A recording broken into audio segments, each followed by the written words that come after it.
Estamos de volta no segundo bloco, agora com nossa presença ilustre de Roberto Malaguti, músico, professor, mestre. A gente estava conversando no primeiro bloco, Malaguti, exatamente o finzinho do primeiro bloco, a gente estava falando sobre tuas referências. E aí você falou de duas grandes referências que são nossas referências, sim, inclusive. Acho que todo brasileiro, o nosso programa, o título do programa trata exatamente disso, né? Dessas nossas muitas identidades.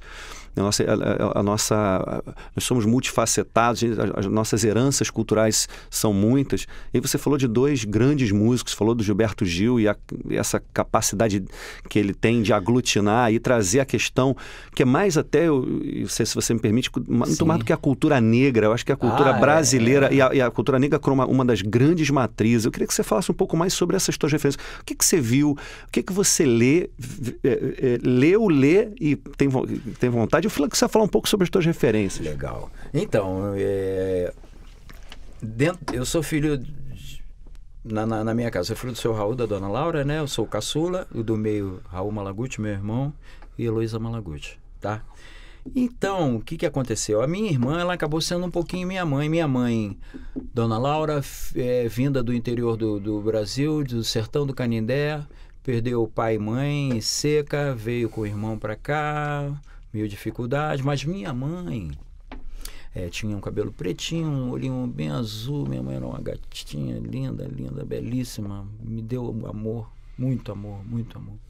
E aí o que acontecia? Minha mãe lavava a roupa, cozinhava, cantando Luiz Gonzaga não morreu, seu automóvel ainda não apareceu, Carolina,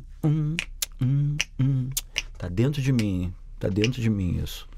Quando eu toco, isso se reflete. Meu pai, carioca, filho do Raul Malaguti Lamarja, rei da alegria, adorava samba, vivia cantando, assoviando.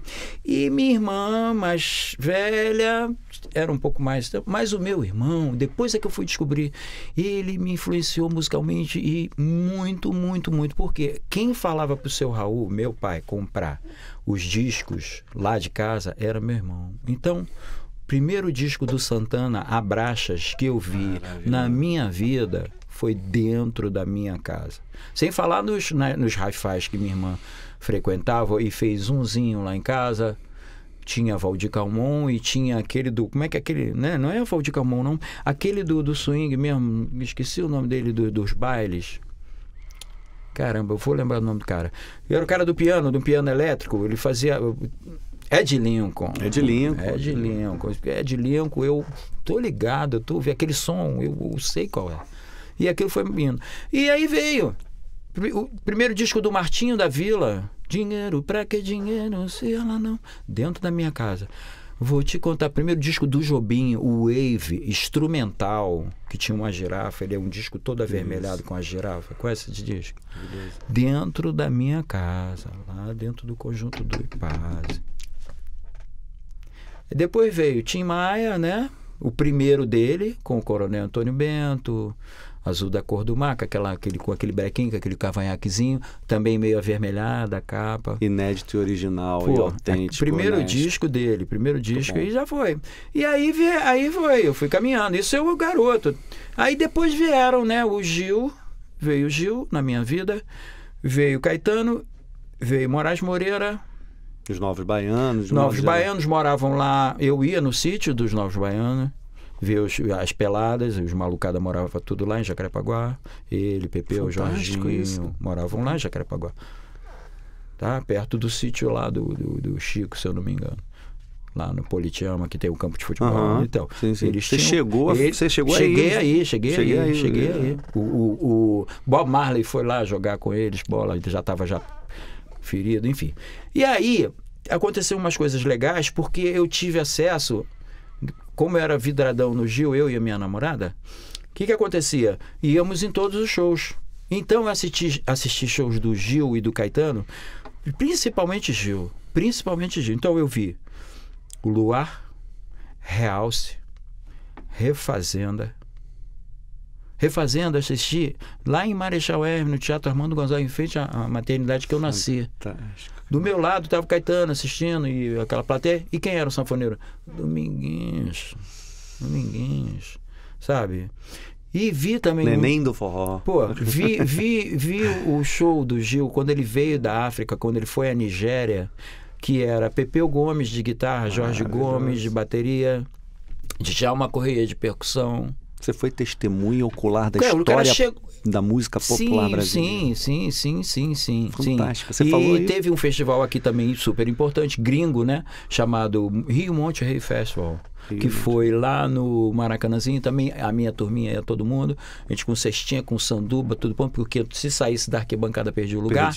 Então todo mundo aparamentado, com tudo em cima, e vamos nessa.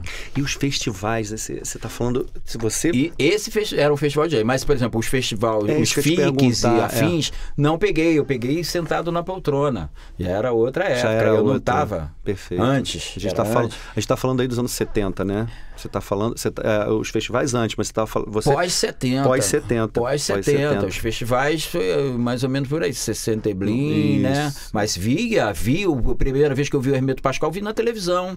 Com aquela matança do porco. Isso. E eu não entendi. Eu falei, pô, isso é muito ruim. Eu não tinha entendido a música do cara. Eu não tinha alcance ainda, pele para sentir.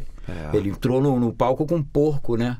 Lembro do Chico com o Jobim, eles bêbados, recebendo sabia, vou voltar, sei que ainda. E o tio Malaguti, quem que estava tocando baixo lá na Orquestra do Cipó? Meu tio, hiper orgulhoso. Mas não fui lá, não vi, né? Eu não tive acesso. Isso, né? Entendeu? Meu tio era um pouco marrento, ele morreu até por causa disso, por causa da marra dele, entendeu? Enfim, mas ele estava lá e, pô, eu presenciei isso tudo vendo na televisão. E tive essas influências todas aí, cara. E assim, e tem e tem uma ligação, você falou dessa tua relação com a música e a dança. Então, a dança começou a surgir a partir do momento que eu comecei a tocar em aulas de dança, né? Comecei a tocar experimentalmente, como curioso, mas já comecei ganhando meu dinheirinho, me relacionando com as pessoas, porque eu tinha a minha timidez, eu ainda tenho, né? Mas só que agora essa timidez eu tiro onda com ela.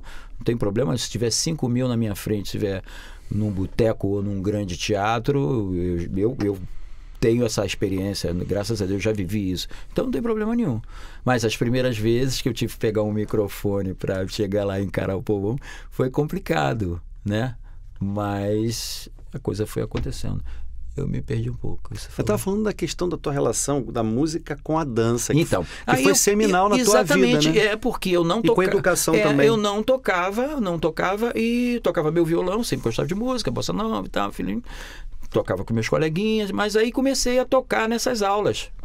E eu tive uma certa facilidade para tocar. Eu mesmo fiquei surpreso. A partir do momento que eu comecei a tocar, comecei a ganhar meu dinheiro. Comecei a tocar também com outros coreógrafos. Trabalhei na escola de dança. Fiz parte de musicais, fiz parte do Golden Rio. Isso tudo tocando meu atabaque e usando a minha influência afro-brasileira. Porque até então eu não tinha tocando com banda.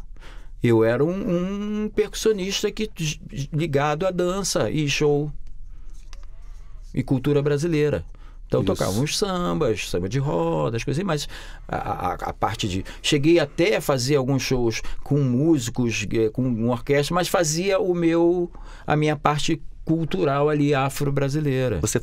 Na verdade, você fazia a base rítmica, sonora. Sim. Para os grupos, no caso, para o grupo de dança. E eventos que às vezes eu usava até... Porque esses eventos para turista, como por exemplo o Plataforma, que existe até hoje, ainda existe o show do Plataforma.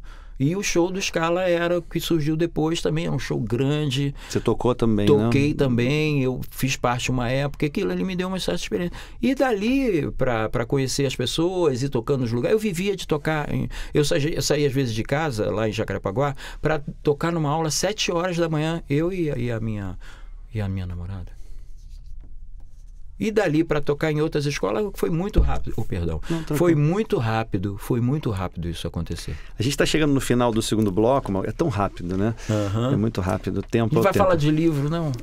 A gente continua falando ainda um pouco mais sobre as tuas referências. Sim. E aí, na sequência do terceiro bloco, qual é a ideia? A ideia é a gente vai continuar falando sobre as tuas referências, falar um pouco sobre essa tua relação profissional, ou seja, você e você, assim, a gente procura convidar pessoas que tenham essa característica multifacetada. Você é músico, você é professor, você é um pensador e você é uma pessoa espiritualizada. Eu queria que a gente tentasse dar conta no pouco tempo que a gente tem de todas essas muitas facetas, né? É exatamente isso que a gente vai fazer. Daqui a pouco a gente volta. Maravilha.